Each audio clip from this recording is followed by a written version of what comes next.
Okay, so let me share with you my Roland Super Quartet model MKS-7. This is a pretty cool synth from the 80s, produced in Japan.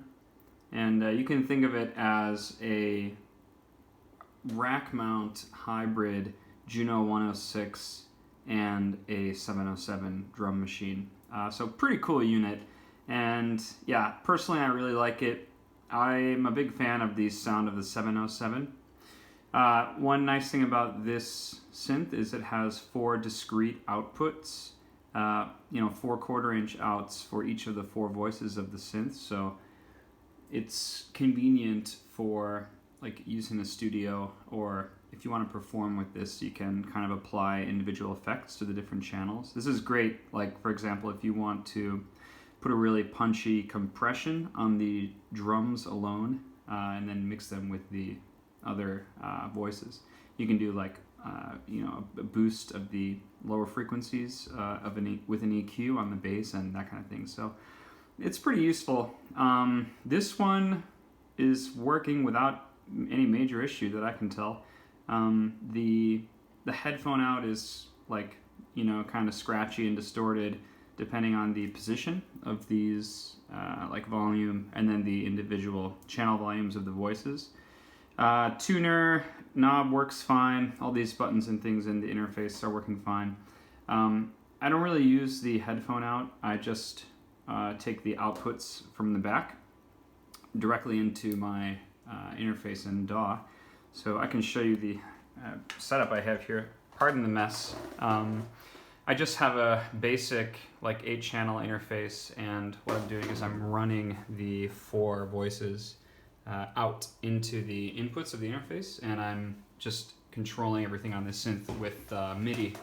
Also via the interface. So I just made a very stupid song just to kind of demonstrate how this synthesizer can be used in the context of a modern studio. It's it's convenient. You can run it with MIDI and then just record the outs, and a lot of awesome sounds on this synth. I didn't really explore them in this song. I just like kind of messed around with a few voices. So yeah, I'm going to just basically press play and record I can show you my basic setup here. So I have the MIDI tracks in Ableton, running those directly into the MKS-7, and then I'll just record the 4 voices in Reaper. So what you'll be hearing is the playback of these 3 voices. And forgive me, I'm not going to do any mixing. I'm not going to put any like post-processing or any effects on the channels. What you're going to hear is the pure audio coming from the MKS-7, so you can get a good sense of the sound quality. I think the basses are really beefy and sweet, and yeah, the 707, as I said, I just love the sound of that drum machine. So a lot of punch and attitude, and yeah, well, just listen up and hope you enjoy it.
Yeah, so I think you get the idea. It's just sweet sounding 80s kind of analog synth sound. So yeah, check it out. I'm sure there's some information online about this Super Quartet, but hope this was an informative look at this cool and rare synth. See you guys later.